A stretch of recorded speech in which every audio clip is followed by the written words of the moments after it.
Salam sejahtera bagi seluruh peserta kulab hari ini. Terima kasih sudah bergabung di Kulab Witprodia seri yang ke-11. Tidak terasa ya, kita sudah masuk ke seri yang ke-11. Dan tentu saja di pagi hari yang cerah ini kita sudah bersama dengan salah satu narasumber, seorang hepatolog ya. Dan hari ini kita akan membahas terkait dengan hepatitis B, bagaimana deteksi dan strategi diagnosisnya. Langsung saja saya perkenalkan Dr. Irsan Hasan, spesialis penyakit dalam, konsultan gastroenterohepatologi Vinasim. Selamat pagi, Dr. Irsan. Selamat pagi, Mbak Diani. Suara saya terdengar?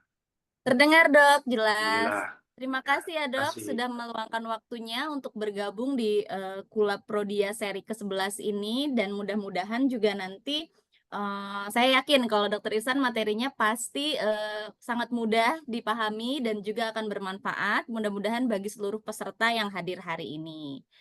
Jadi untuk kulab hari ini, untuk waktu bicaranya, Dok, sekitar 30-45 menit, kemudian 15 menit sampai 20 menit kemudian nanti akan ada sesi tanya jawab. Baik, silahkan Dr. Irsan untuk membagikan materinya dan memulai presentasi. Terima kasih, Mbak Diani, untuk pengantarnya. Sejawat sekalian, terima kasih telah hadir pada pagi hari ini. Assalamualaikum warahmatullahi wabarakatuh. Selamat pagi, salam sehat, salam sejahtera untuk kita semua.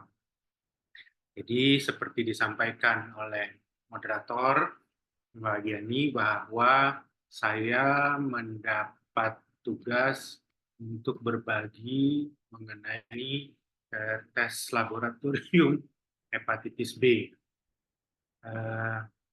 Gambar saya, slide saya sudah muncul, Mbak Diani.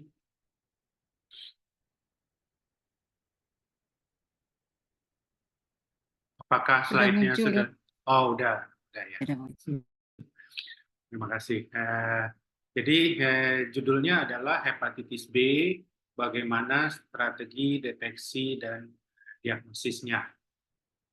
Eh, saya yakin kita semua sudah belajarlah mengenai tes-tes ini ya. Jadi yang akan saya sampaikan mungkin lebih banyak berupa penyegaran, dan saya berusaha untuk menunjukkan mungkin penggunaan baru atau tes baru, mungkin nggak terlalu baru juga ya, tapi mudah-mudahan bisa dipergunakan dalam praktek sehari-hari. Nah, saya akan bagi dalam 4 tahap, yaitu beban hepatitis B, virologi dan serologi hepatitis B, pemeriksaan fibrosis hati, lalu penggunaan tes diagnostik hepatitis B. Tadi disampaikan oleh moderator waktu saya sekitar 30 menit, mudah-mudahan bisa lebih cepat sehingga kita bisa diskusi lebih banyak. Ini pemetaan yang mungkin juga sudah sering kali kita lihat, bahwa WHO mendapatkan data lebih dari 250 juta orang mengidap hepatitis B dengan mortalitas yang mencapai 1,1 juta per tahun.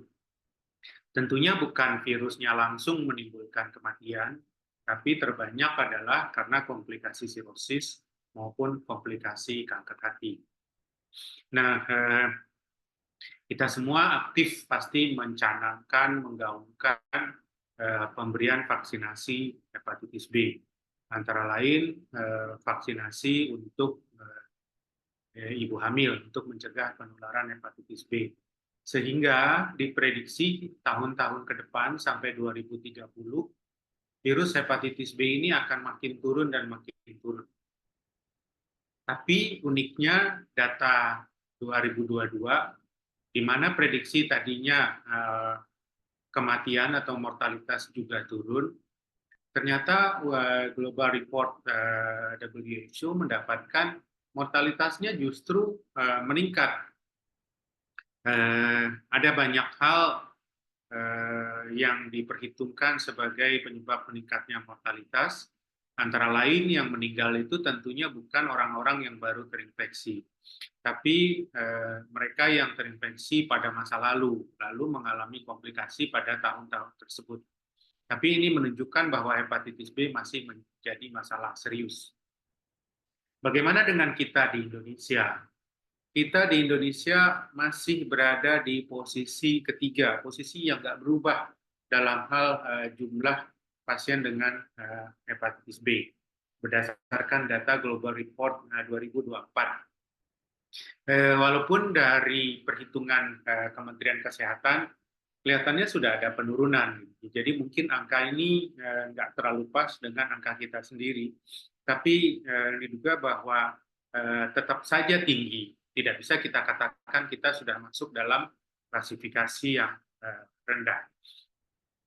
Nah, kita juga paham bahwa infeksi hepatitis B ini berpotensi pada ujungnya tentunya adalah morbiditas dan mortalitas, komplikasi dan kematian. Infeksi akut hepatitis B akan berlanjut menjadi infeksi kronik.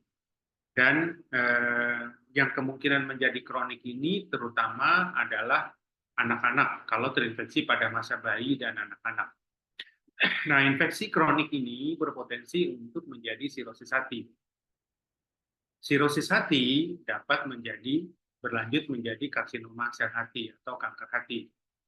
Nah, keunikan dari hepatitis B adalah pada sebagian pasien dia tidak perlu lewat sirosis dulu untuk berlanjut pada karsinoma sel hati atau kanker hati. Nah, kita tahu bahwa kanker hati dan sirosis yang mengalami gagal hati atau sirosis hati dekompensata akan berujung pada kematian, atau kalau mau diterapi, pilihan terapinya adalah transplantasi hati. Data ini data lama, sekitar 10 tahun yang lalu, menunjukkan bahwa resiko dekompensasi, tadi saya katakan sirosis yang berbahaya tentunya yang mengalami dekompensasi. Risiko dekompensasi akibat hepatitis B ini lebih tinggi dibandingkan virus hepatitis C. Jadi kita harus waspada karena risiko dekompensasinya justru lebih tinggi daripada hepatitis C. Kemudian dibandingkan etiologi yang lain yang mungkin terkait dengan dekompensasi tadi, survival atau kematiannya juga lebih tinggi juga dibandingkan hepatitis C. Jadi memang jelek perjalanan. Sayangnya hepatitis B ini seringkali tidak disadari. Biasanya pasien kita semua yang datang ketemu bukan karena dia bilang, dok kayaknya saya sakit liver deh. Mungkin hepatitis B atau C, enggak begitu. Biasanya datang, dok saya medical check up, kok SGPT saya naik, kenapa ya dok? Diperiksa ternyata HbA1c positif. Dok saya medical check up, ada screening di kantor saya atau mau melamar kerja atau mau donor darah, lalu dikatakan HbA1c positif, padahal saya merasa sehat-sehat saja.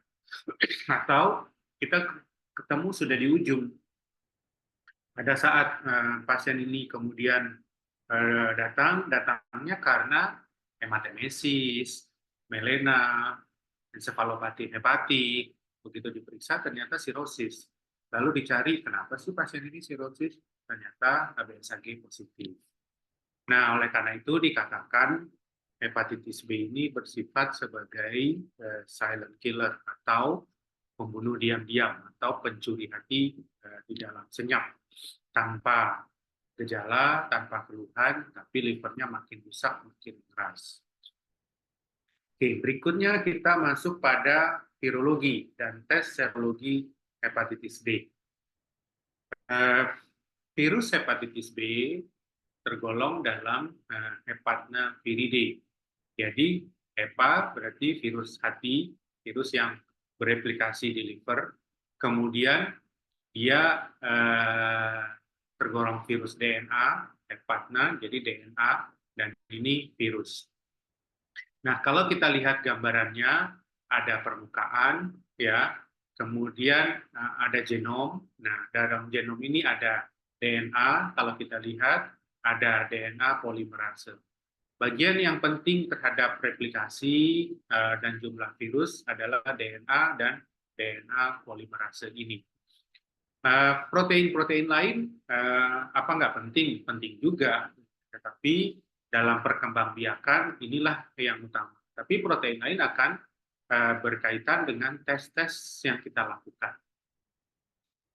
Nah, kalau kita lihat ya dari DNA tadi, kita bisa bagi dalam 4 bagian.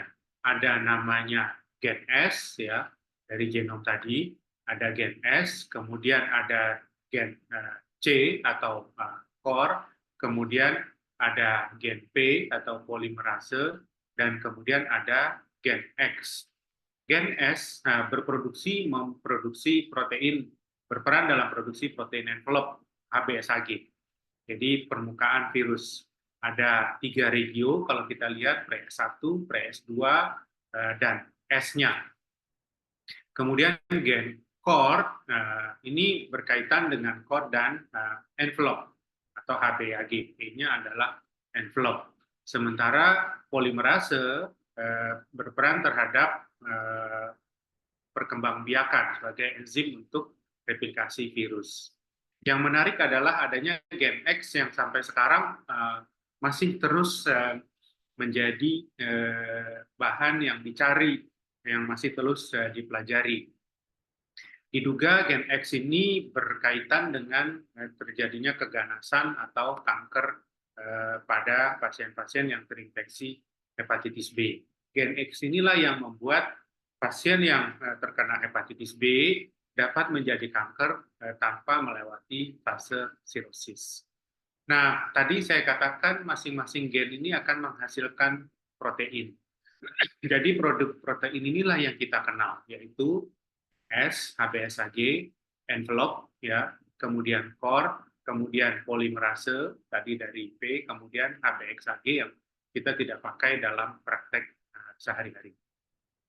Jadi SAG, ya, EAG dan core AG, kemudian polimerase, dan kemudian X antigen. Jadi produk protein ini sangat penting dalam penggunaan kita, dalam praktek kita untuk mendeteksi ada virus atau tidak di fase mana virus tersebut. Nah, lalu pemeriksaan penunjang hepatitis. Kita tentunya tidak bisa masuk ke dalam liver kemudian melihat di dalam liver ini ada virus. Oleh karena itu kita membutuhkan tes serologi yang menggambarkan kondisi dalam liver. Jadi tes serologi itu adalah salah satu tes penunjang untuk pemeriksaan hepatitis B itu. Jadi kalau kita lihat ada tes laboratorium, antara lain serologi, biokimia, virologi, kemudian ada tes imaging atau pencitraan, kemudian ada tes histologi. Saya akan coba bahas satu persatu, mungkin lebih banyak kepada tes laboratorium. Nah, mari kita mulai pada penanda serologi. Penanda serologi yang kita kenal adalah HBsAg atau hepatitis B surface antigen, ada HB core, hepatitis B core antigen, ada HBeAg, hepatitis B envelope antigen. Antigen ini akan memicu munculnya antibodi, sehingga HBsAg punya antibodi anti-HBs. HB core punya 2 antibodi, yaitu IgM anti-HB core, ada IgG, tetapi kita di laboratorium biasanya akan periksa total anti-HB core. Dan kemudian ada anti-HBe. Nah, HB core antigen tidak bisa kita periksa karena dia berada di dalam hepatosit. Oleh karena itu, dia tidak terdeteksi dalam serum. Yang kita detek biasanya adalah antibodinya. Berikutnya adalah virusnya atau virologinya, tes virologinya. Yang kita periksa adalah asam nukleat dari virus, yaitu dengan pemeriksaan HBV DNA.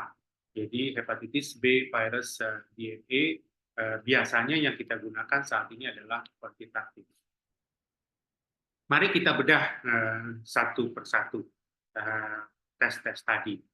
Kita mulai dari HBsAg. Ini selubung luar dari virus. Jadi baju dari virus. Kalau seseorang terinfeksi, maka dia merupakan penanda serologi pertama yang muncul.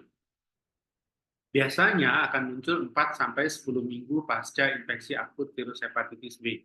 Jadi tidak langsung.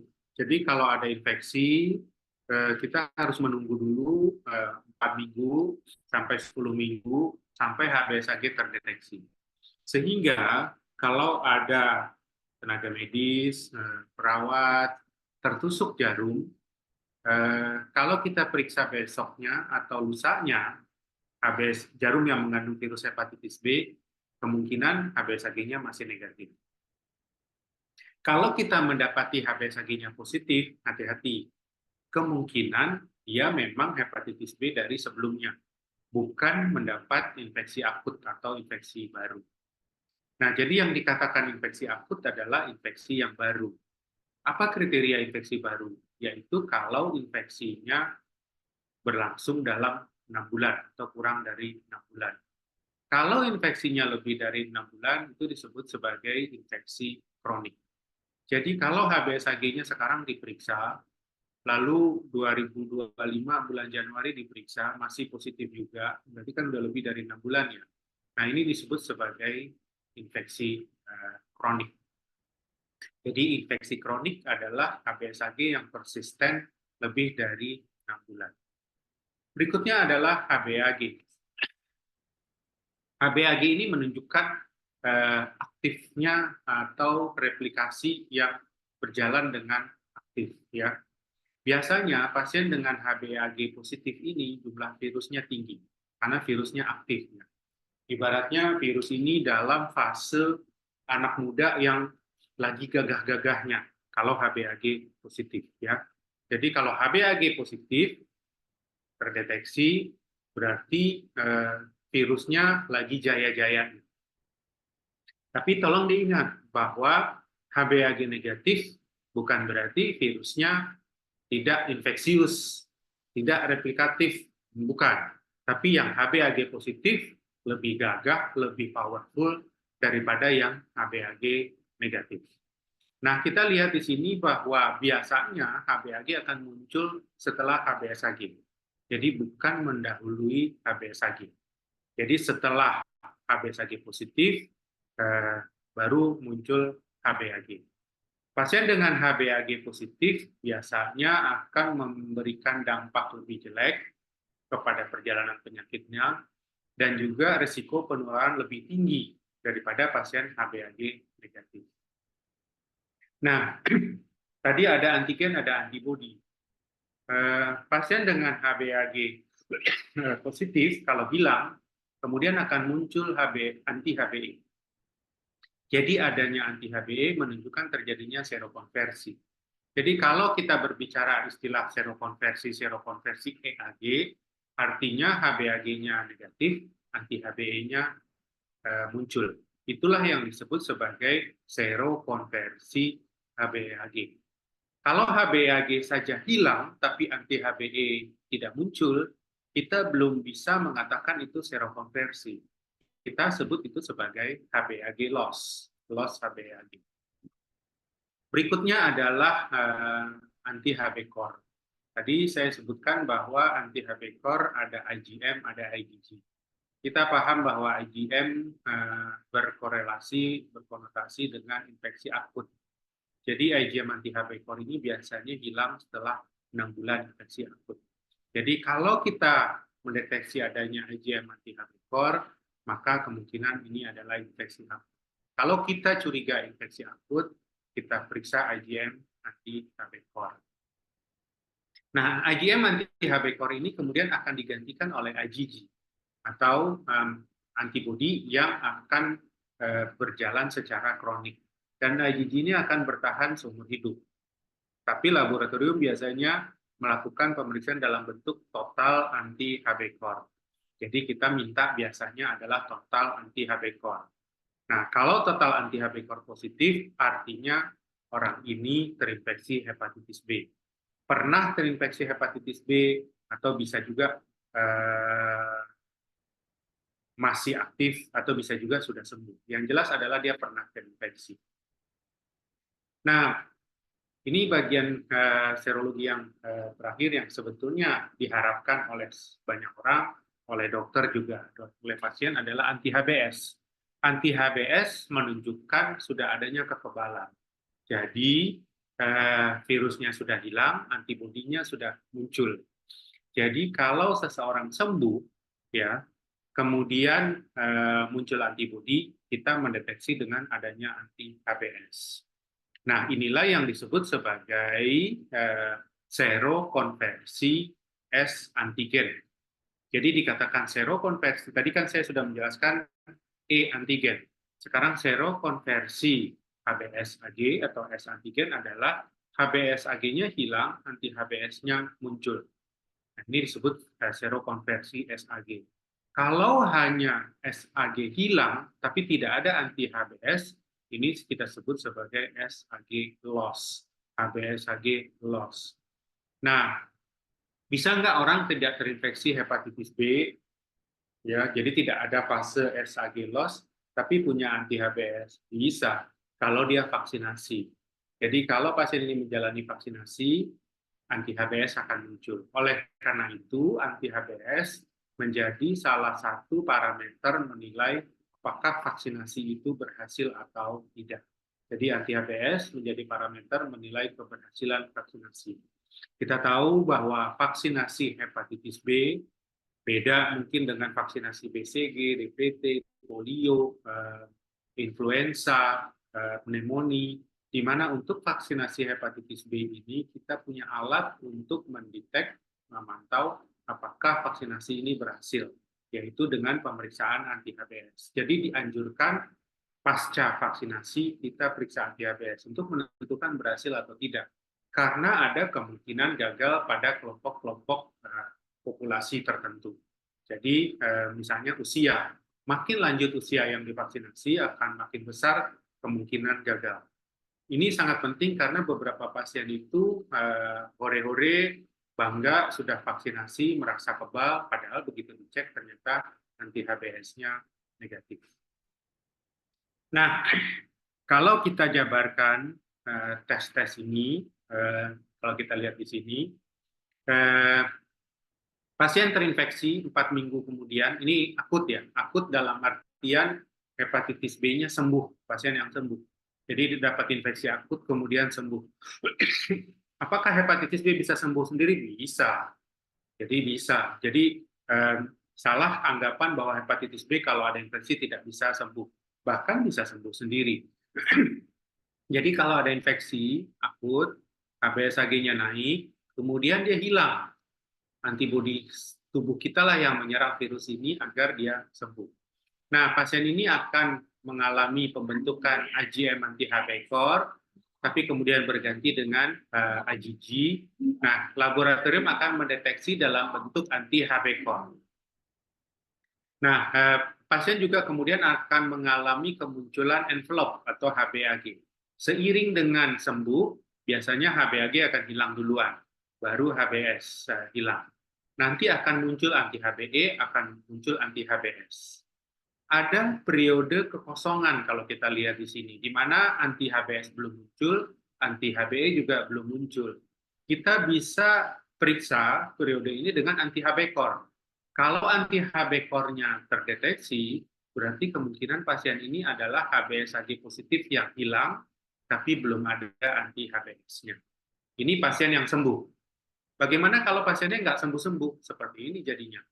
HBsAg-nya tetap ada, anti-Hb core-nya ada, HbAg-nya bisa ada terus, bisa juga HbAg-nya hilang, kemudian digantikan anti-HBe.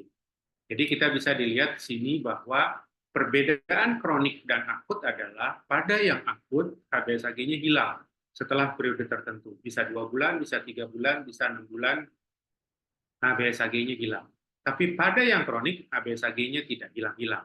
Nah, pasien yang datang ke kita atau pasien yang datang ke saya umumnya adalah pasien yang kronik, yang HbS1g-nya ada terus. Saya mendapati kasus akut, tapi kasus ini tidak banyak. Nah, itu tadi serologi, antigen dan antibodi. Mari kita masuk lebih dalam pada DNA. Tadi kan saya sampaikan bahwa biang keroknya adalah genomnya, yaitu DNA-nya yang merah-merah ini dan polimerasenya yang kuning-kuning ini. Virus hepatitis B yang utuh, yang lengkap, adalah yang mengandung DNA. Dan ini disebut sebagai Dehn particle, atau particle Dehn. Kalau dilihat dengan mikroskop elektron, gambarannya seperti ini. Jadi ini ada selubungnya, kemudian ada DNA-nya. Inilah yang disebut virus hepatitis B yang jahat, yang lengkap dengan DNA-nya. Ada sebetulnya virus yang ada SAG-nya doang, selubungnya doang. Tetapi tidak ada DNA-nya. Ini bukan partikel Dehn namanya. Partikel Dehn adalah yang lengkap. Jadi kalau kita memeriksa DNA nantinya, yang kita periksa adalah partikel Dehn ini. Berapa banyak sih yang utuh, yang lengkap mengandung DNA di dalamnya. Karena biang keroknya adalah si DNA tadi. Nah, jadi kalau kita aplikasikan di sini, DNA ini dapat terdeteksi setelah 1 bulan infeksi virus hepatitis B. Dan kemudian akan memuncak setelah 3 bulan. Lalu dia akan makin turun. Pada infeksi kronik tentunya dia tetap ada. Nggak mungkin ada infeksi kronik tanpa DNA. Tapi biasanya kadarnya tidak setinggi pada infeksi akut. Jadi ini DNA. Kalau pasien itu sembuh, ya, kalau pasien ini sembuh, harusnya DNA ini akan hilang duluan. Nah, yang unik adalah ada yang disebut sebagai occult infection. Jadi memang hepatitis B ini, mohon maaf, agak ribet. Jadi ada namanya occult infection. Occult infection itu adalah pasien ini SAG-nya nggak ada, hilang, tapi DNA-nya ada. Ya, DNA-nya ada. Jadi diperiksa HbS1g, HbS1g-nya negatif. Tapi begitu periksa DNA, DNA-nya ada. Nah, kalau kita ketemu pasien, apakah kita langsung periksa DNA saja? Tidak. Kalau screening tentunya kita pakai SAG. Tapi saya curiga nih, jangan-jangan dia occult. Apakah langsung periksa DNA? Bisa 2 cara. Periksa dulu anti Hb core, ya. Kalau Hb core-nya positif, oke, kita curiga occult. Tapi kalau anti Hb core-nya negatif, nggak mungkin lah. Jadi DNA-nya nggak ada. Jadi nggak usahlah periksa DNA. Tapi cara lain bisa juga dengan periksa DNA. Tapi tentunya biaya akan lebih tinggi kalau periksa DNA langsung. Jadi tahap screening itu pada yang curiga occult, mendingan periksa anti Hb core. Memang agak banyak, agak memusingkan. Mungkin inilah alasan Prodia mengadakan pull-up ini ya, karena banyak marker yang harus diperiksa. Nah, terkait DNA tadi, ternyata DNA ini sangat penting. Sangat penting karena dia menunjukkan partikel Dehn. Tadi saya sudah sampaikan. Kemudian prediktor. Makin banyak DNA, makin jelek perjalanan penyakitnya. Makin tinggi kemungkinan terjadinya sirosis maupun kanker hati.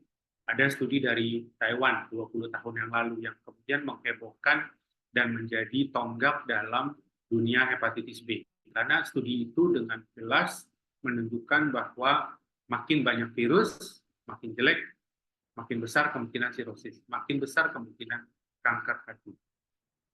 Nah, studi itu kemudian berlanjut dalam menjadi penggunaan DNA dalam memberikan terapi. Jadi DNA menjadi salah satu parameter untuk menentukan pasien ini akan diterapi atau tidak. Kalau DNA rendah, ya udahlah, boleh kita pandang-pandang aja pasiennya nggak diterapi dulu. Tapi kalau DNA tinggi, pasien ini harus diterapi. Nah, oleh karena itu tadi saya katakan ini progresivitas, dan yang penting adalah DNA ini berfluktuasi, naik turun, secara alamiah, juga bisa naik turun dengan pengobatan. DNA juga bisa menilai apakah pengobatan kita berhasil atau tidak. Juga untuk menilai apakah responnya nggak bagus. Kalau tadinya DNA-nya turun, lalu suatu hari DNA-nya menjadi naik, kadarnya, angkanya, padahal obat diminum secara teratur, hati-hati, kemungkinan pasien ini mengalami resistensi. Jadi, sekali lagi dapat menilai respon terapi atau untuk monitoring terapi, pemeriksaan HBV-DNA. Di semua guidelines, HBV-DNA ini menjadi pemeriksaan wajib, jadi pemeriksaan wajib yang harusnya dilakukan pada saat kita memberikan terapi. Nah, kalau kita kombinasi tes-tes ini tadi, kita bisa lihat bahwa kalau kita gabung, kita dapat menilai perjalanan penyakit atau tahap-tahap penyakit. Ada 4 fase virus hepatitis B, imun tolerance, imun clearance, inactive carrier atau low replicative phase, dan fase reaktivasi, reactivation phase. Bedanya di mana? 2 fase ini HbAg-nya positif, kita lihat di sini. 2 fase ini HbAg-nya positif. 2 fase ini HbAg-nya negatif. Pada 2 fase ini biasanya DNA-nya tinggi. Pada 2 fase ini umumnya DNA-nya rendah, walaupun di fase ini juga bisa naik. Nah, pembeda lain adalah 2 fase ini kan sama-sama EAG positif, sama-sama DNA tinggi. Pembedanya adalah SGPT. Pada fase 1 ini SGPT-nya normal. Pada fase 2 ini SGPT-nya naik. Pada fase ini SGPT-nya normal atau rendah. Pada fase ini SGPT-nya naik. Sehingga ada yang membagi supaya nggak terlalu pusing, HbAg positif, ya, infeksi kronik, hepatitis kronik, lalu infeksi kronik, hepatitis kronik, HbAg negatif. Maksudnya apa? Ini fase HbAg positif. Ini fase HbAg negatif. Ini fase diam. Jadi sistem imun diam. Yang ini karena itis, coba dilihat, ini ada itisnya, ini fase sistem imun aktif, ditandai dengan SGPT naik. Jadi ada EAG positif, ada EAG negatif. Ada fase itis, ada fase non-itis. Fase itis ditandai dengan ALT atau SGPT naik. Mudah-mudahan ini bisa dipahami pembagian 4 fase. Jadi 4 fase ini sangat penting terkait dengan nasib pasien dan juga nanti terapi. Nah, ini hasil pemeriksaan. Kalau kita lakukan pemeriksaan DNA, nanti akan keluar hasil seperti ini, yaitu 1,99 kali 10, teman-teman patologi klinik menyebutkan ini topi 4, artinya pangkat 4. Jadi ini adalah pangkat, ya, ini pangkat 4. Pangkat ini yang penting, yang kemudian diterjemahkan jadi log. Nggak usah lihat depannya ini, lihat pangkatnya. Pangkatnya berapa? Karena beda 1 pangkat aja jadi jauh. Jadi kalau kita mengobati, kita lihat pangkatnya turun apa naik. Kalau turun ya bagus, alhamdulillah. Kalau naik tidak bagus. Dalam satuan IU, International Unit, dulu pakai kopi, sekarang pakai IU. Tapi alat juga punya limit deteksi. Jadi kalau kita lihat tes dari Prodia ini, limit deteksinya adalah 2 kali 10 pangkat 1. Jadi artinya kurang dari angka ini, ya, limit deteksinya 2 kali 10 pangkat 1, alat tidak bisa deteksi. Jadi kalau laporan dari Prodia mengatakan virus tidak terdeteksi, bukan berarti virus tidak ada, tapi alat tidak bisa mendeteksi. Virus tidak terdeteksi.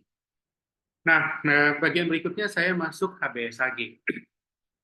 Jadi dalam fase replikasi virus, ada bagian yang penting, yaitu masuk ke dalam inti. Sehingga ada kondisi yang disebut sebagai cccDNA di dalam inti sel. Inilah cetakan virus yang susah dijangkau oleh obat. cccDNA ini ada di dalam inti. Nah, yang kita periksa itu adalah pemeriksaan di perifer atau di pembuluh darah, bukan di inti di hepatosit. Nah, kalau kita lihat dalam replikasi ini, setelah berbagai tahap ini, keluar dalam bentuk partikel DANE. Jadi tadi saya tunjukkan partikel DANE yang utuh, tapi ada juga partikel yang tidak ada DNA-nya, cuma HBsAg. Jadi cuma HBsAg. Jadi hasil cetakan itu ada partikel lengkap, ada partikel tidak lengkap. Jadi ini yang tidak lengkap, yang bukan D. Sehingga kalau kita lihat HBsAg di sini ada 3 HBsAg. Yang merah ini ada 3. Tapi yang ada DNA-nya ada 1. Oleh karena itu HBsAg ini tidak menggambarkan DNA. Tetapi kemudian para ahli mencoba menggunakan jumlah HBsAg ini dalam pemantauan pengobatan. Jadi itu disebut sebagai HBsAg kuantitatif. Tadi kan HbSAg-nya 3, tapi DNA-nya 1. Tidak seiring memang antara DNA dengan HbSAg kuantitatif. Apakah ada gunanya HbSAg kuantitatif itu? Ada. Untuk monitoring sisi DNA atau DNA yang ada di dalam inti, yang nggak bisa kita periksa dari darah, dia diam di dalam inti. Jadi kalau melihat di dalam inti, walaupun tidak terlalu berkorelasi, tapi bisa membantu untuk melihat pabrik yang ada di dalam inti liver. Digunakanlah HbSAg kuantitatif. Jadi ini digunakan untuk monitoring. Nah, ini hasilnya kalau kita lihat, kalau HbSAg yang kita pakai untuk screening, itu namanya HbSAg kualitatif. Apakah ada angkanya? Di masa lalu ada angka seperti ini. Nah, tapi HbSAg kuantitatif beda. HbSAg kuantitatif angkanya dalam satuan internasional unit per mililiter dengan cut-off kurang dari 0,05. Inilah yang disebut dengan kuantitatif. Ini bukan kuantitatif. Nah, karena ini membingungkan, laboratorium seperti Prodia kemudian menghilangkan angka pada kualitatif. Sehingga kalau teman-teman semua periksa, keluarnya dalam bentuk reaktif HbSAg, bukan angka lagi, karena nanti terkacaukan dengan kuantitatif. Kalau ini kualitatif, jadi harus minta khusus kuantitatif. Apa kegunaannya? Salah satu kegunaannya adalah kalau terapi interferon. Karena kalau kita pakai DNA, kalau kita lihat pasien ini, DNA-nya turun, ya, DNA-nya turun pasien ini. Tetapi pada pasien-pasien yang relapse, kita lihat DNA-nya kemudian menjadi naik setelah obat di stop. Sementara HbSAg-nya kuantitatifnya tetap turun atau tidak respon. Oleh karena itu, HbSAg ini dipakai pada pemberian interferon. Apakah pasien ini relapse atau tidak? Karena pada pasien yang relapse, HbSAg-nya tidak pernah turun, tidak menipu. Jadi sekali lagi HbSAg ini digunakan antara lain kalau memberikan terapi interferon. Apakah kalau memberikan terapi oral bisa menggunakan HbSAg juga? Bisa, tetapi hati-hati karena hasilnya tidak seakurat dalam penggunaan interferon. Tapi saya menggunakan untuk hal-hal tertentu. Jadi nanti kita bahas di dalam diskusi. Berikutnya adalah pemeriksaan fibrosis hati. Ini sekilas. Jadi kalau pasien dengan hepatitis B, ya kita tentunya ingin lihat hatinya rusak atau tidak, seberapa parah efeknya terhadap liver. Nah, kita menggunakan pemeriksaan-pemeriksaan yang invasif dan non-invasif. Pemeriksaan invasif itu biopsi, dan itu adalah gold standar.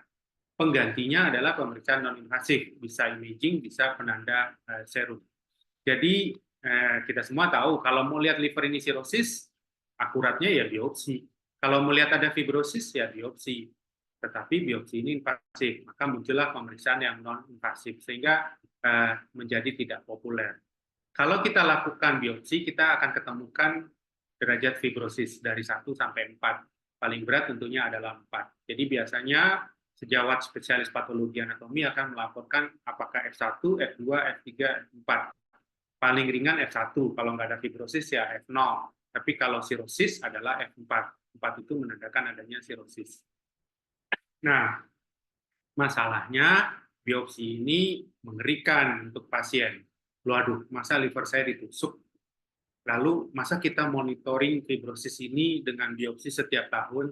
Nah, oleh karena itu kita coba cara lain. Bisa nggak dengan USG? Bisa kalau sudah sirosis, tapi kalau masih fibrosis, gambarannya bisa aja kayak normal. Oleh karena itu, USG susah untuk menilai fibrosis. Tapi bisa untuk mendiagnosis sirosis hati yang sudah berat. Lalu ada pemeriksaan elastografi, misalnya, atau fibroscan kita kenal. Jadi ini untuk menilai elastografi atau kekenyalan dari liver yang kemudian diterjemahkan menjadi fibrosis. Sehingga apakah F1, F2, F3, F4. Tapi alatnya cuma ada di rumah sakit besar. Lalu gimana saya yang nggak punya elastografi, tidak punya biopsi, tidak bisa melakukan biopsi, ya ini hasil elastografi. Kita lihat 6,8 contoh hasilnya. Biasanya angka normal kisarannya sekitar 6 ke bawah. Kita bisa gunakan penanda serum. Yang paling sederhana adalah atau paling dianjurkan oleh WHO adalah APRI atau FIB4. APRI misalnya, APRI itu modalnya cuma SGOT dan trombosit. Jadi rumusnya adalah AST, yaitu SGOT dibagi batas atas nilai normal SGOT, lalu dibagi dengan trombosit, lalu kasih dikali 100. Jadi ini AST, upper limit normal, dan platelet. Ini contoh kasus, ada pasien SGOT-nya 63. Lalu lab mengatakan batas normalnya adalah 42, harusnya kurang dari 42. Trombositnya 137.000. Lalu kita masukkan kepada rumus ini. AST batas atas nilai normal dan hitung platelet. Jadi 63 bagi 42 dibagi 137 dikali 100. Dapatnya 1,09. 1,09. Nah, kalau kita terjemahkan, dikatakan nggak ada fibrosis itu biasanya kurang dari 0,5. Kalau 0,5 sampai 1,5 ini udah fibrosis. Kalau lebih dari 1,5 dia berarti sudah sirosis. Jadi ini cara sederhana menilai. Tapi tentunya ada berbagai kelemahan. Yang paling akurat ya tentunya biopsi hati. Tapi kalau kita tidak punya peralatan, guidelines atau panduan memperbolehkan menggunakan APRI. Nah, bagian terakhir yaitu penggunaan tes diagnostik. Tadi interpretasi dari tes-tes tadi yang dikatakan sakit tentunya adalah kalau HBsAg positif. Kalau semua negatif-negatif, orang ini belum pernah terinfeksi dan tidak ada imunitas. Kalau pasien pernah divaksinasi, yang muncul hanya anti-HBs, tapi tentunya anti-HB-core-nya nggak ada. Jadi kita bisa gabung-gabung ini, kemudian bisa menilai pasien itu berada pada fase yang mana. Nah, yang perlu tindak lanjut adalah yang bagian atas ini, ada HBsAg positif, anti-HB-core positif, tidak ada anti-HBs, pasien ini perlu tindak lanjut. Tentunya dengan penilaian apakah perlu diobati atau tidak. Kita punya algoritma yang dibuat oleh banyak organisasi, termasuk di Indonesia, yang diobati adalah kalau DNA-nya lebih dari 10 pangkat 4, ALT lebih dari 2 kali upper limit normal. Jadi artinya DNA dan ALT dan HBAG ini menentukan indikasi terapi, baik pada HBAG positif maupun pada HBAG negatif. Oleh karena itu kita harus cek HBAG, DNA, ALT pada pasien-pasien yang HBsAg positif, karena ini akan menentukan terapi. Nah, kalau ini normal gimana? Kita harus nilai fibrosis. Makanya tadi saya menjelaskan mengenai fibrosis. Kalau pasien ini ada fibrosis dan DNA-nya rendah misalnya, kita tetap mempertimbangkan untuk memberikan terapi. Jadi pada yang ALT normal, DNA rendah, kita harus lihat ada fibrosis atau tidak. Nah, jadi yang diterapi berdasarkan algoritma itu adalah pasien yang ada itisnya. Tapi apakah non-itis ini tidak diterapi? Lihat kondisi. Kalau pasien ini ada fibrosis, ini tetap diterapi. Tapi kalau tidak ada fibrosis, yang diterapi adalah pasien dengan ALT naik dan DNA naik atau DNA tinggi. Nah, ini bagian akhir sekali sebagai ringkasan dari presentasi saya. HBsAg yang banyak kita pakai. Kapan diperiksa? Diperiksa untuk screening hepatitis B. Jadi kalau ada pasien dengan SGPT naik, lalu kita bingung, ini kenapa nih? Jangan-jangan hepatitis B, periksa HBsAg. Mau tahu, pasien datang, dok, keluarga saya banyak hepatitis B. Apakah saya hepatitis B juga? Periksa HBsAg kualitatif. Biasanya kalau kita minta HBsAg doang, tidak pakai kata apa-apa, yang keluar adalah HBsAg kualitatif. Kalau saya mengobati pasien, dapat antivirus, anggaplah tenofovir misalnya, apakah saya perlu pantau HBsAg setiap bulan? Tidak perlu. Nah, ini kesalahannya. Gitu. Kadang-kadang ada sejawat yang memberikan terapi, lalu HBsAg diperiksa setiap bulan. Lalu setelah 1 bulan HBsAg positif, 2 bulan HBsAg positif, 4 bulan HBsAg positif. Dia bingung. Lalu dikirim ke rumah sakit kami. Pengirimannya, mohon tata laksana lebih lanjut, pasien sudah diterapi 4 bulan, HBsAg masih positif. Jelas, karena bukan inilah patokan respon terapi. Jadi, tidak usah mengulang-ulang HBsAg dalam pasien yang tengah menjalani terapi, karena bukan itu alat monitor respon terapi. Lalu ada HBsAg kuantitatif, tadi saya katakan, walaupun tidak terlalu pas, tapi diharapkan menggambarkan pabrik, yaitu sisi DNA, cetakan dari virus. Nah, terutama dia digunakan untuk pasien yang menjalani terapi interferon. Tapi kalau saya memberi tenofovir, bisa nggak saya menggunakan HbA1c kuanti? Saya kadang menggunakan untuk melihat pasien ini udah mau sembuh atau belum. Kita terapi nih udah setahun, udah 2 tahun, DNA-nya udah nggak terdeteksi. Dia dicek DNA nggak terdeteksi. Nah, ini sebetulnya pasien ini udah mau hilang atau enggak? Bisa kita lihat dari HbA1c kuanti. Pasien ini juga happy jadinya bisa melihat HbA1c kuantinya makin turun. 100, turun 80, turun 60, turun 30. Nah, ini akan menjadi penambah semangat untuk pasien. Nah, berikutnya adalah HbAg. HbAg bisa menunjukkan fase perjalanan. Tadi ada 4 fase, 2 fase sebelah kiri HbAg positif, 2 fase sebelah kanan adalah HbAg negatif. Dia juga menjadi salah satu target respons pengobatan. Kalau HbAg positif, target kita adalah membuat HbAg menjadi negatif. Jadi itu salah satu parameter keberhasilan terapi, si HbAg. Nah, terakhir yaitu DNA. DNA ini menggambarkan jumlah virus, ya. Harusnya setelah COVID semua orang tahu PCR. Pemeriksaan PCR untuk HBV DNA ini bukan sesuatu yang canggih-canggih amat, tapi memang juga tidak murah. Tapi HBV DNA ini sangat penting untuk menentukan apakah pasien ini indikasi terapi atau tidak. Jadi tadi saya tunjukkan pada algoritma, pada alur terapi, kalau mau memberikan terapi, kita nilai DNA-nya. Kalau di terapi, kita monitor responnya dengan DNA. Kalau DNA-nya turun, berarti respon terapinya bagus. Kalau DNA-nya udah turun lalu naik lagi, maka terjadi resistensi. Hati-hati, berarti ada resistensi terhadap virus. Oleh karena itu mungkin obat harus diganti. Jadi sangat penting memonitor DNA kalau kita memberikan terapi pada pasien hepatitis B. Ya, itu akhir dari presentasi saya. Mudah-mudahan dapat dipahami dan bermanfaat. Saya kembalikan kepada moderator, Mbak Dian. Terima kasih. Baik, terima kasih Dr. Irsan. Presentasinya sangat insightful ya. Sungguh ini mencoba dipersingkat gitu ya Dok, karena hepatitis B ini sangat rumit dan sangat banyak sekali bahasannya sebetulnya. Tapi terima kasih sudah tepat waktu gitu ya di 48 menit. Sekarang kita akan masuk ke dalam sesi tanya jawab dan sudah ada 5 pertanyaan yang masuk nih Dok. Saya akan bacakan satu persatu. Yang pertama dari Anonymous, apa yang harus dilakukan Dok bila anti-HBS tetap negatif setelah vaksinasi hepatitis B 3 kali? Baik, terima kasih. Ini hal yang tidak jarang kita temui. Jadi, yang protokol yang benar harusnya kalau anti-HBS negatif setelah 3 kali vaksinasi dasar, kita ulang vaksinasi dengan antigen yang berbeda. Tapi saat ini belum ada, kita belum punya modalitas antigen yang berbeda. Yang ada pabriknya beda, nama vaksinnya beda, tapi itu antigennya sama-sama SAG. Harusnya dengan pre-S, tapi pre-S tidak pernah masuk Indonesia. Nah, yang bisa dianjurkan saat ini adalah memberikan vaksinasi ulang dasar 3 kali, tapi dengan double dosis.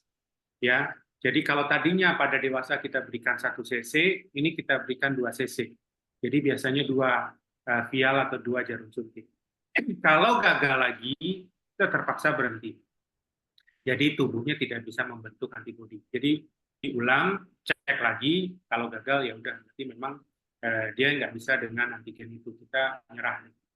Demikian jawaban saya. Baik, berarti masih bisa diupayakan. Kalau memang tidak bisa, berarti ya tubuhnya tidak bisa ya Dok ya gitu. Ya. Lalu pertanyaan kedua sama dari Anonymous juga. Setahu saya HbEAg bisa hilang timbul sepanjang infeksi hepatitis B kronis. Biasanya kalau muncul disertai peningkatan SGPT. Ini yang 4 tahap yang tadi ya Dok ya berarti. Yang saya mau tanyakan, apakah anti-HbE juga bisa hilang timbul ataukah sekali positif tetap positif? Baik, terima kasih. Jadi HbEAg yang hilang dan kemudian muncul lagi itu disebut terjadinya seroreversi, kebalikan dari serokonversi. Nah, HbEAg yang muncul kembali biasanya muncul pada pasien yang belum muncul anti-HBE. Jadi HBeAg loss jangan loncat-loncat dulu gitu, happy-happy dulu. Karena sangat mungkin, bukan sangat mungkin, bisa mungkin terjadi ada seroreversi, berbalik lagi menjadi HBeAg positif. Nah, pada yang sudah muncul anti-HBe, pertanyaannya apakah bisa berbalik lagi HBeAg menjadi positif? Kemungkinan itu ada, tapi menjadi jauh lebih kecil. Jadi kalau pertanyaannya apakah dapat? Dapat. Tetapi kejadiannya kecil kalau sudah anti-HBe positif. Demikian jawaban saya. Baik, terima kasih dok.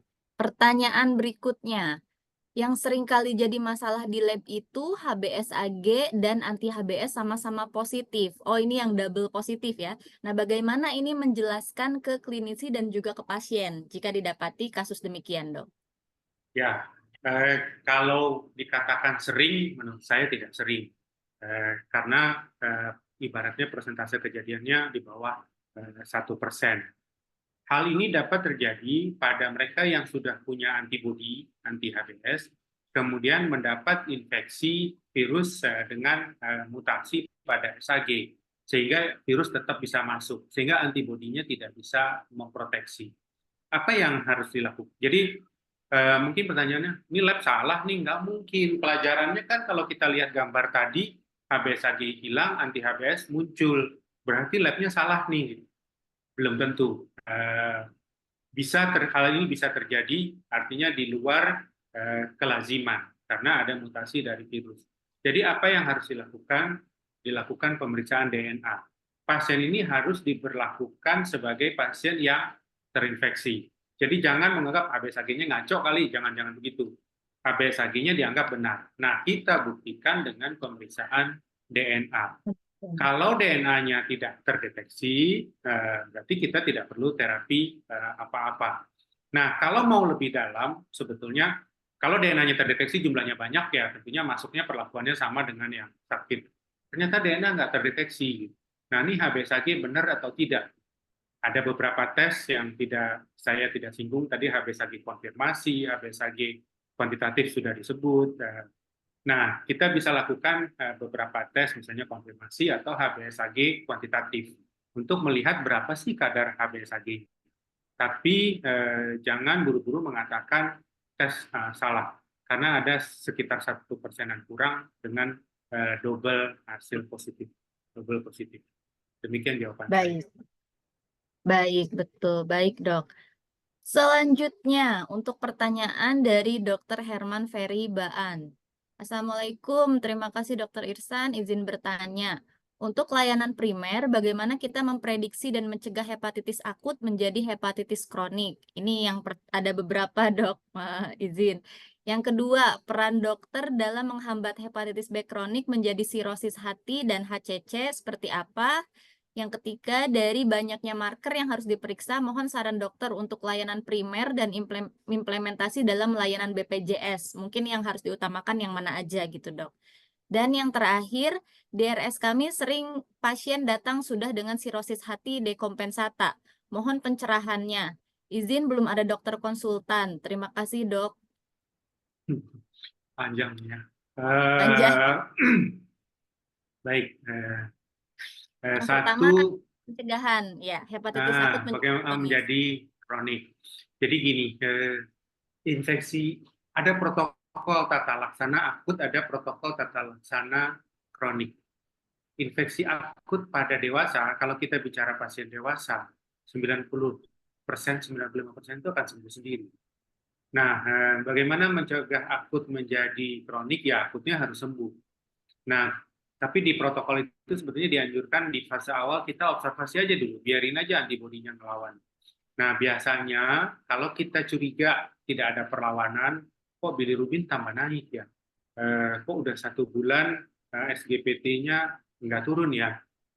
Atau SGPT turun, DNA tetap tinggi ya? Nah, pada pasien ini kita berikan antivirus. Jadi singkatnya, antivirus yang diberikan untuk mencegah akut menjadi kronik. Hanya memang tricky nih, kita tidak boleh buru-buru memberikan antivirus. Bagaimana pada bayi misalnya? Karena kan yang jadi kronik kebanyakan pada bayi. Nah, makanya pada bayi kita berikan antibodi dan imunoglobulin. Makanya wajib setiap ibu hamil periksa HbSAg. Bahkan sekarang ada tambahan lagi, kalau ibu hamil itu HbSAg-nya positif, harus periksa DNA, Karena kalau DNA-nya tinggi, ibunya harus dapat antivirus. Oke, saya nggak berpanjang-panjang di sini karena ini kan serologi ya. Nanti mungkin Mbak Giani bikin acara sendiri mengenai Ya, pencegahan dan pengobatan. Nah, bagaimana peran betul. dokter mencegah hepatitis B kronik menjadi sirosis? Satu-satunya adalah terapi antivirus. Jadi pada pasien yang kita prediksi berisiko sirosis dan HCC, kita berikan terapi antivirus. Bagaimana menilai faktor resiko ini? Itulah dengan beberapa tes fibrosis. Ini nanti bisa kita bahas lebih dalam. Kemudian banyak marker nih, banyak nih. Di layanan primer apa yang kami periksa? Yang sederhana ya HbSAg. Saya paham bahwa DNA tentunya tidak ada. Kemenkes ada program untuk ibu hamil pemeriksaan HBV DNA itu, tapi tidak di semua layanan. Tapi tentunya di layanan primer modal kita hanya HbSAg. Kalau HbSAg-nya positif ya dirujuk ke rujukan karena pemeriksaan ELG dan HBV DNA adanya di rujukan. Pasien sering datang dengan sirosis. Nah, bagaimana terapinya? Kalau pasien ini sudah sirosis, sudah dekompensata, wajib diberikan antivirus. Jadi, kalau pasien ini sudah dekompensata dan sirosis, udahlah, nggak usah mikir-mikir, kasih aja antivirus. Wah, kami belum bisa periksa DNA, masuk aja dulu terapi antivirusnya, nanti baru setelah antivirus masuk kita periksa DNA. Demikian. Baik. Mudah-mudahan menjawab ya, dokter. Kemudian selanjutnya, ini pertanyaannya banyak sekali, tapi saya akan coba rangkum untuk pertanyaan-pertanyaan yang serupa dari dokter Kathleen Kenya. Izin bertanya, dok, sebelumnya ada pasien dengan riwayat hepatitis B dengan HbSAg non-reaktif.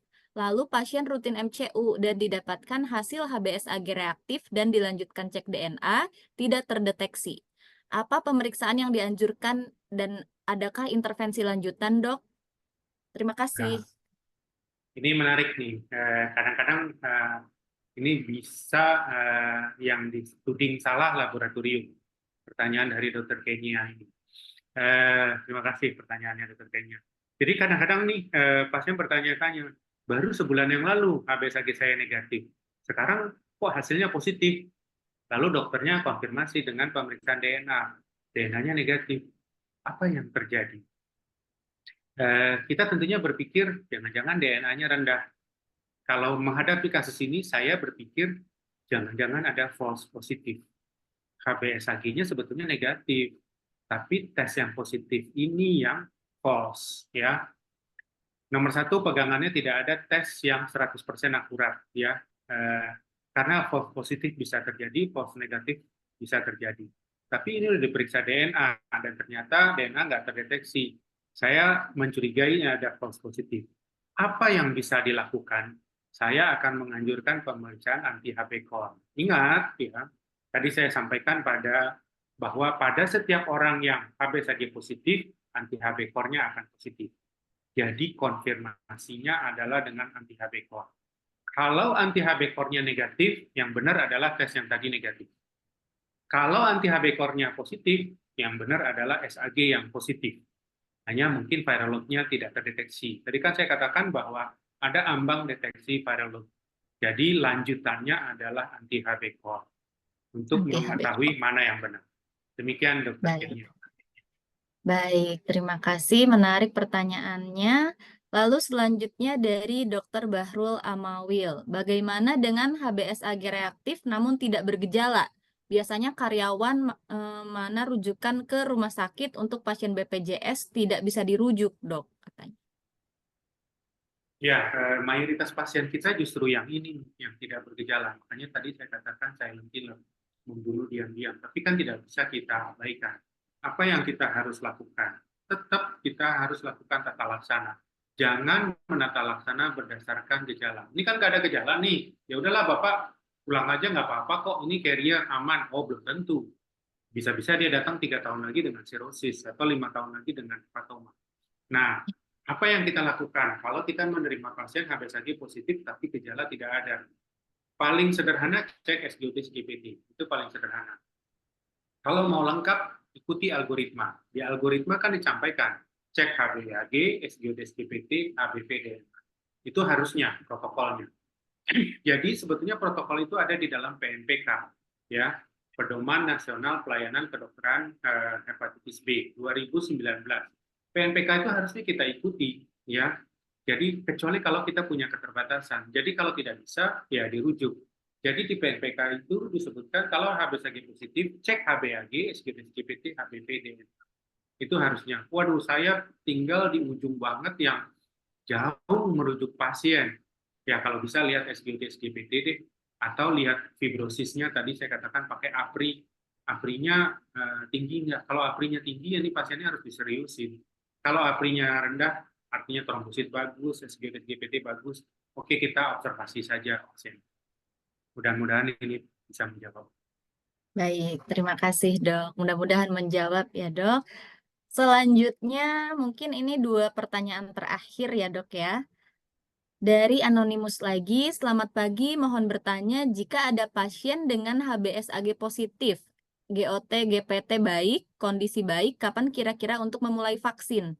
Yang kedua, vaksin hepatitis B untuk ibu hamil, misal baru terdeteksi pada ANC trimester awal, apakah perlu terapi atau perlu vaksin, dok? Terima kasih. Baik, jadi jika ada pasien HbSAg positif semua normal, apakah divaksin? Tidak.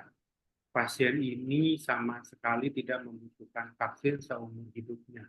Pasien juga sering bertanya kepada saya, dok, saya perlu divaksin nggak? Pastinya datang dengan HbSAg positif. Nggak ada guna, saya bilang nggak ada manfaatnya vaksin. Ini sama dengan Bapak mau naruh satpam di depan pintu, tapi malingnya udah di dalam. Jadi percuma aja satpamnya jaga-jaga depan pintu. Jadi tidak perlu lagi memberikan vaksin dan antibodi tidak akan terbentuk pada tipe pasien seperti ini. Lalu ada ibu ANC, ternyata HbSAg-nya negatif. Kita vaksin nggak? Nggak perlu, nanti aja deh vaksinasinya setelah melahirkan. Kenapa? Apakah berbahaya? Tidak berbahaya. Tapi hati-hati, kalau nanti ada apa-apa dengan janinnya, dengan bayinya cacat, jangan-jangan vaksin yang disalahkan. Jadi anjuran saya mendingan vaksinasi diberikan setelah melahirkan. Kalau dia ANC dicek HbSAg-nya positif, apakah divaksinasi? Tidak. Langkah berikutnya harusnya periksa DNA. Kalau DNA-nya tinggi, kita kasih antivirus untuk pencegahan penularan kepada bayi. Jadi kalau ibu positif pada saat ANC, tindakan kita adalah mencegah penularan kepada bayinya. Prioritas kita adalah bayinya. Baik, baik. Baik, terima kasih dokter. Ternyata ini ada 3 pertanyaan tapi pendek-pendek. Boleh dok izin 3-tiganya? Ya, baik, silakan. Baik. Yang pertama, bagaimana mendiagnosis occult hepatitis B infection? Ya, singkat tapi susah. Bagaimana mendeteksi occult hepatitis B infection? Tadi definisinya occult HB infection adalah pasien yang HbSAg-nya negatif tapi DNA-nya positif. Jadi kita akan katakan occult kalau DNA-nya positif padahal HbSAg negatif. Nah, apakah begitu mendapati HbSAg negatif saya harus langsung cek DNA, lihat kondisi. Ini kadang kita pakai pada pasien yang akan dapat kemoterapi. Karena pasien yang dapat kemoterapi kan harus diberikan antivirus kalau SAG-nya positif. Nah, dokter takut kecolongan, jangan-jangan ada DNA-nya. Nah, ada 2 langkah tadi saya sampaikan. Bisa langsung cek DNA, bisa disaring lagi dengan saringan kedua, dengan anti-HB-core. Kalau anti-HB-core-nya negatif, kemungkinan nggak ada occult. Tapi kalau anti-HB-core-nya positif, oke, silakan lanjut ke DNA untuk mendeteksi occult. Jadi sekali lagi tergantung tujuannya apa pemeriksaan itu. Baik. Baik, mudah-mudahan dapat dimengerti. Kemudian 2 pertanyaan selanjutnya. Yang pertama, apakah pemeriksaan HBV genotyping masih punya peran dalam tata laksana infeksi hepatitis B? Dan yang kedua, indikator lab apa saja yang diperlukan saat kita bisa hentikan terapi hepatitis B kronik? Oke, nomor 1. Nah, ini canggih nih pertanyaannya, genotype. Karena genotype di hepatitis B ini tidak dipakai dalam pelayanan atau dalam pengobatan. Beda dengan hepatitis C di masa lalu. Hepatitis C pun sekarang tidak periksa genotype, sehingga Prodia menghilangkan pemeriksaan genotype. Pemeriksaan genotype juga tidak ada di lab Prodia misalnya, hanya ada untuk penelitian. Jadi apakah pemeriksaan genotype masih punya peran? Iya untuk penelitian, tapi tidak untuk pelayanan. Jadi untuk penelitian. Genotype kita biasanya dominan B dan C. Kalau A di pasien hepatitis B di Kaukasia atau Eropa. B dan C ini biasanya lebih jahat daripada A, tapi kita tidak pakai dalam praktek sehari-hari. Kemudian itu tadi ya. Indikator lab, ya, indikator lab untuk menghentikan terapi. Oke, ini mah susah lagi pertanyaan. Nomor 1 adalah kita monitor DNA. Jadi terapi hepatitis B itu boleh dikatakan terapi seumur hidup. Sehingga kita mengatakan terapi berhasil kalau DNA tidak terdeteksi. Nah, untuk menghentikan terapi ada 2 indikator. Indikator paling sempurna adalah HbSAg menjadi negatif. Jadi tidak perlu suara konversi. Loss aja cukup, HbSAg menjadi negatif. Tapi mencapai SAG loss ini sulit. Sehingga ada yang kemudian mundur pakai indikator HbAg. Tapi ini hanya berlaku untuk EAG positif. Kalau terjadi serokonversi HbAg, kita boleh stop setelah 2 tahun konversi itu terjadi. Jadi dengan kata lain, terapi hepatitis B ini adalah terapi jangka panjang. Makanya sangat penting menentukan apakah pasien ini sudah siap, sudah tepat belum untuk masuk terapi. Karena begitu dimulai, akan jangka panjang atau mungkin seumur hidup. Terima kasih. Baik. Baik, mungkin demikian ya, Dok, untuk seluruh pertanyaan yang sudah dibacakan pada pagi hari ini. Mudah-mudahan bermanfaat juga materinya dan insight-insight serta diskusi yang sangat banyak pertanyaannya luar biasa ya, Dok ya. Mudah-mudahan juga bisa membantu Bapak Ibu dokter di praktek sehari-hari. Dan terima kasih sekali lagi kepada Dokter Irsan atas waktunya. Ini lebih 8 menit, nggak apa-apa ya, Dok ya. Saya ucapkan terima kasih Terima kasih juga juga kepada seluruh peserta yang sudah hadir, tadi mencapai 80 peserta ya, Dok ya, di pagi hari ini. Baik, jika demikian, saya akan bacakan sedikit rangkuman terkait dari materi yang sudah dibawakan. Ada beberapa kirain poin yang pantun. nggak bisa kalau pantun, Dok. Belum buat. Yang pertama, hepatitis B kronis umumnya tidak menimbulkan gejala, maka disebut silent killer. Nah, lalu untuk pemeriksaan terkait hepatitis B ini terbagi menjadi 3, laboratorium, pencitraan, dan juga histologi. Di mana untuk laboratorium itu ada serologi, HBS surface antigen, kemudian E-antigen dan juga core antigen, dan juga untuk DNA, yaitu HBV DNA. Kemudian untuk jenis partikel dari virus DNA sendiri ada yang dia itu di dalamnya ada DNA atau partikel yang lengkap, atau ada juga yang hanya selubung HbSAg-nya saja. Dan yang terakhir adalah HbSAg kuantitatif juga bisa bermanfaat untuk monitoring. Demikian yang dapat saya sampaikan. Terima kasih Dr. Irsan sekali lagi, juga terima kasih para peserta. Selamat siang. Sampai jumpa di Kulab selanjutnya. Elit ya. Baik, Dok. Terima kasih, Dr. Irsan.